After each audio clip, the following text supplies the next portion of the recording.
तर नमस्कार विद्यार्थी मित्रांनो, MPSC वास्तव टिप्स या आपल्या यूट्यूब चॅनलवर आपलं सर्वांचं या ठिकाणी स्वागत असणार आहे.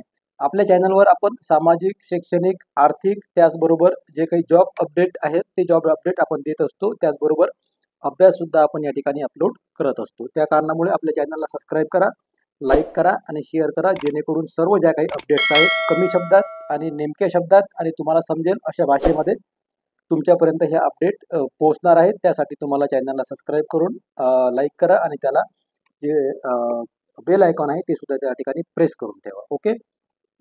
तर आजचा विषय असणार आहे, आजचा संडे स्पेशल दिवस आहे. त्या कारणामुळे आपण या ठिकाणी सविस्तर या विषयावर बोलणार आहोत. त्यामधला पहिला विषय असणार आहे आपला होमगार्ड आणि त्यानंतर दुसरा विषय असणार आहे आपला वेटिंग लिस्टमध्ये जे विद्यार्थी आहेत. तर वेटिंग लिस्टचे जे विद्यार्थी आहेत हे कशा प्रकारे लकी आहेत ही सुद्धा आपण या ठिकाणी सांगणार आहोत. पहिली गोष्ट अशी आहे की आपल्या चॅनलवर काही दिवसा अगोदर ज्या काही कमेंट्स येत होत्या त्या कमेंट्स वेगळ्या होत्या. कारण की आपण जे थंबनेल्स या ठिकाणी ठेवलेला आहे तर थंबनेलमध्ये आपण सांगितलेलं आहे की होमगार्डकडे बघण्याचा जो दृष्टिकोन आहे हा दृष्टिकोन या ठिकाणी बदललेला आहे आणि आता होमगार्डकडे विद्यार्थी या नजरेनं बघत आहेत, कारण की मानधन त्याचं चांगलं झालेलं आहे. 570 रुपये जो प्रतिदिन एक आपल्याला पगार होता त्या पगारामध्ये भरपूर वाढ झालेली आहे. आता जवळपास 1083 किंवा काहीतरी 80 असा पगार तो वाढलेला आहे. चांगली गोष्ट आहे. त्या कारणामुळे त्या होमगार्डकडे बघण्याचा जो दृष्टिकोन आहे तो आपला दृष्टिकोन या ठिकाणी बदललेला आहे. चांगला विषय आहे.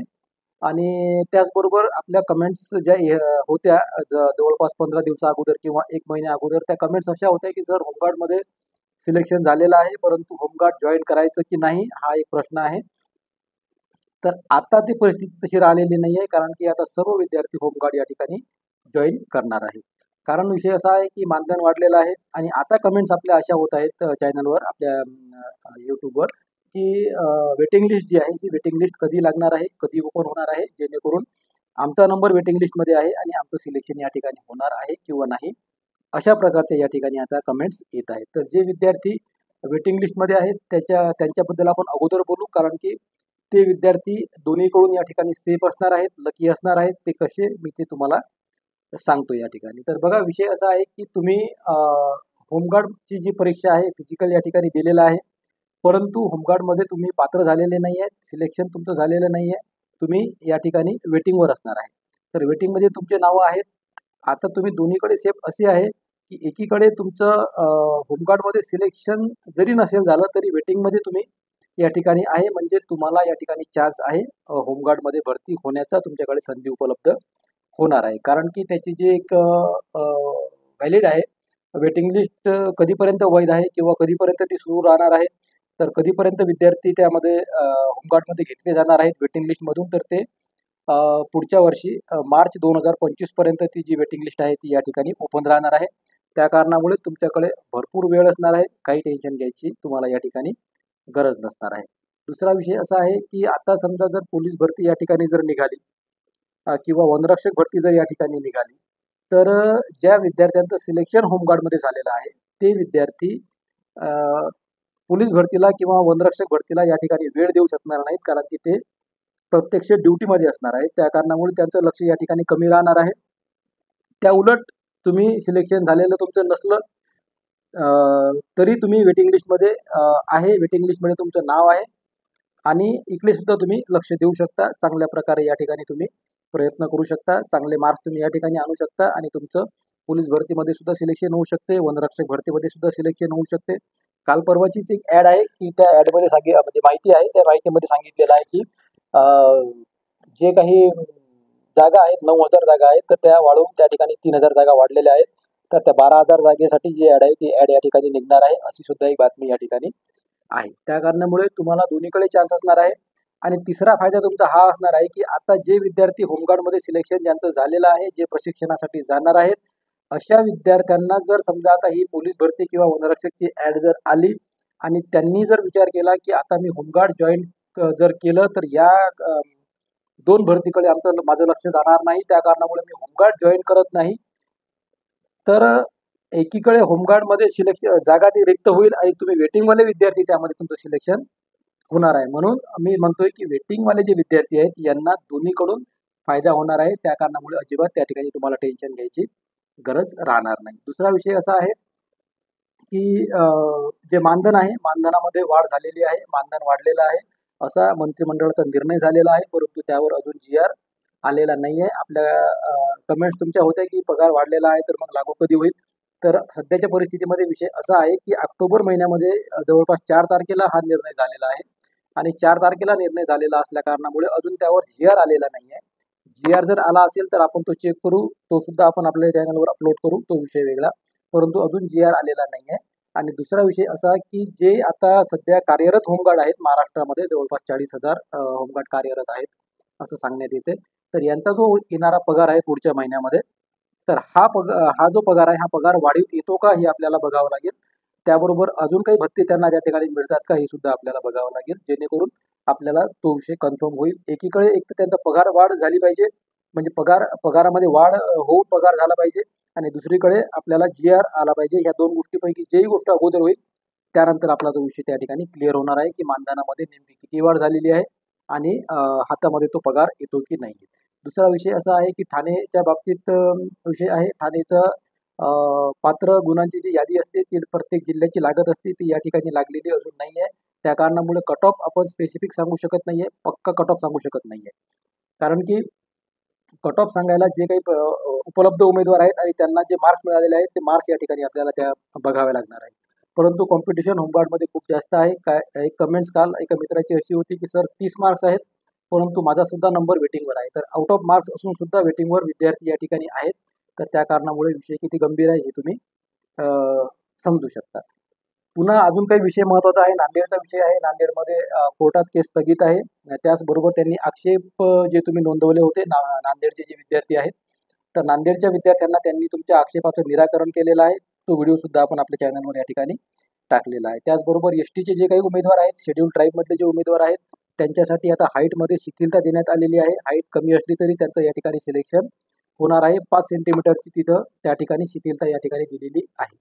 आणि त्याचबरोबर आता बाकीचे सुद्धा विद्यार्थी आहेत अदर कॅटेगरीमधले, ते एस-सी विद्यार्थी असतील, ओबीसी असतील, यांची सुद्धा आता डिमांड असणार आहे की सर आमची सुद्धा या ठिकाणी हाईट जवळपास 2, 3, 2.5 मीटरने 2.5 सेंटीमीटरने या ठिकाणी तुम्ही कमी करायला पाहिजे. आम्हाला सुद्धा या ठिकाणी शिथिलता द्यायला पाहिजे. त्या विषयावर सुद्धा आपण व्हिडिओ घेणार आहोत.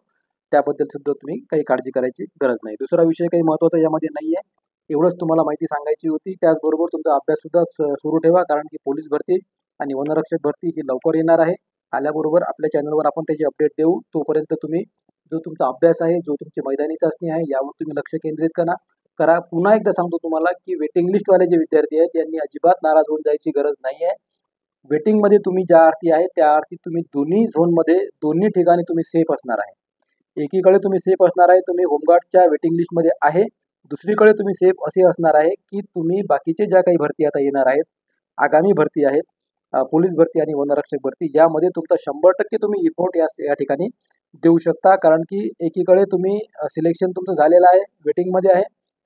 त्या कारणात आणि दुसरी महत्त्वाची गोष्ट की वेटिंग लिस्ट सुद्धा जवळपास 3, 4, 5 महिने जवळपास ती वेटिंग लिस्ट वैध राहणार आहे, व्हॅलिड राहणार आहे. त्यामध्ये दुसरा विषय असा असणार आहे की समजा आता काही विद्यार्थ्यांनी होमगार्ड जॉईन केलेलं आहे. आता हा महिना आहे जवळपास ऑक्टोबर महिना. ऑक्टोबर महिन्यामध्ये होमगार्ड जॉईन केलं, नोव्हेंबरमध्ये ड्युटी केली, डिसेंबरमध्ये ड्युटी केली आणि जानेवारीमध्ये त्या विद्यार्थ्यांनी होमगार्डची नोकरी सोडली किंवा त्या विद्यार्थ्यांचं बाकी ठिकाणी कुठं सिलेक्शन झालेलं असेल, तर अशा विद्यार्थ्यांची जी जागा खाली होणार आहे त्या ठिकाणी तुमचं सिलेक्शन ऑटोमॅटिक सिक्वेन्सनुसार तुम्ही त्या ठिकाणी वर येणार आहे. ज्या सिक्वेन्समध्ये तुमचा नंबर वेटिंग लिस्टमध्ये असणार आहे, तो सुद्धा तुमचा फायदा असणार आहे. दुसरं तुम्हाला सांगितलेलं आहे की समजा आता ज्या विद्यार्थ्याचं होमगार्डमध्ये सिलेक्शन झालेलं आहे, तो पात्र झालेला आहे, त्याला प्रशिक्षणाला जायचं आहे. आता त्याच्या मनात जर असा विचार आला की पोलीस भरती 8 दिवसात निघणार आहे आणि पोलीस भरती जर निघाली तर माझं या ठिकाणी 100% देणं होणार म्हणजे ग्राउंड होणार नाही आहे, कारण की मी नोकरीमध्ये असणार आहे, मला वेळ मिळणार नाही आहे, अभ्यास सुद्धा होणार नाही आहे, तर मी होमगार्ड जॉईन करत नाही. मी होमगार्ड जॉईन न करता मी पोलीस भरतीची तयारी करणार, वनरक्षकची तयारी करणार. तो सुद्धा तुमचा वेटिंग लिस्ट विद्यार्थ्यांचा फायदा होणार आहे. या विद्यार्थ्यांनी जर इथं जॉईन केलं नाही किंवा या ठिकाणी जर सोडलं तर तुम्ही ऑटोमॅटिक या ठिकाणी होमगार्डच्या या लिस्टमध्ये येणार आहे. असा सिंपल विषय आहे. त्या कारणामुळे अजून काही तुमचे विषय असतील तुम्ही कमेंट्समध्ये सांगा, आपण त्या विषयावर सुद्धा बोलू, त्या विषयावर सुद्धा चर्चा घेऊ.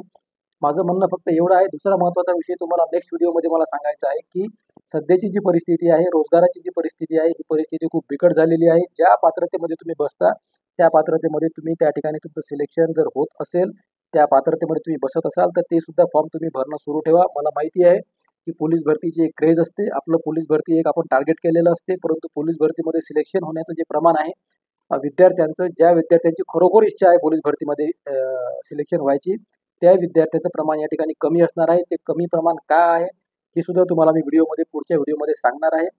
तुमच्यावर ज्या काही कौटुंबिक जबाबदाऱ्या आहेत, सामाजिक जबाबदाऱ्या आहेत, आर्थिक तुमचे काही कंडिशन असते, परिस्थिती असते.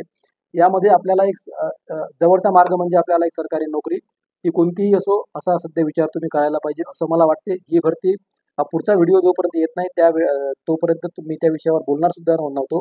परंतु तुम्हाला एक गोष्ट सांगायची आहे की सध्या परिस्थिती जी आहे रोजगाराची ही बिकट आहे. जागा भरपूर निघत आहेत, ही सुद्धा सत्यता आहे, परिस्थिती आहे. परंतु त्याचबरोबर बेरोजगारीचं प्रमाण सुद्धा खूप जास्त आहे. बेरोजगारी या ठिकाणी भरपूर जास्त आहे. तुम्ही पाहू शकता की होमगार्ड या पदासाठी ग्रॅज्युएट सुद्धा विद्यार्थी या ठिकाणी आहेत. त्या कारणामुळे नेक्स्ट व्हिडिओची तुम्ही वाट बघा. तो व्हिडिओ सुद्धा आपण अपलोड करणार आहोत. आणि अजून तुम्हाला काही माहिती पाहिजे असेल होमगार्ड संदर्भात, पगारासंदर्भात, त्यांच्या नियुक्ती संदर्भात, तर तुम्ही कमेंट्समध्ये तसं सांगू शकता. आपण त्या तुमच्या समस्येचं सुद्धा या ठिकाणी समाधान करण्याचा प्रयत्न करणार आहोत. पुन्हा एकदा सांगतो, चॅनलला सबस्क्राईब करून ठेवा, लाईक करून ठेवा, कारण की अपडेट जे आपण देतो हे अपडेट स्पेसिफिक असतात. प्रत्येक विषयावर व्हिडिओ बनवण्याची म्हणजे गरज असते असा विषय नाही आहे, परंतु जे माहिती विद्यार्थ्यांपर्यंत पोहोचायला पाहिजे त्या विषयावर आपण व्हिडिओ बनवत असतो. त्या कारणामुळे तुम्ही व्हिडिओकडे लक्ष द्या आणि तुमच्या अभ्यासाकडे सुद्धा लक्ष द्या. एवढंच तुम्हाला या व्हिडिओच्या माध्यमातून सांगायचं होतं. धन्यवाद.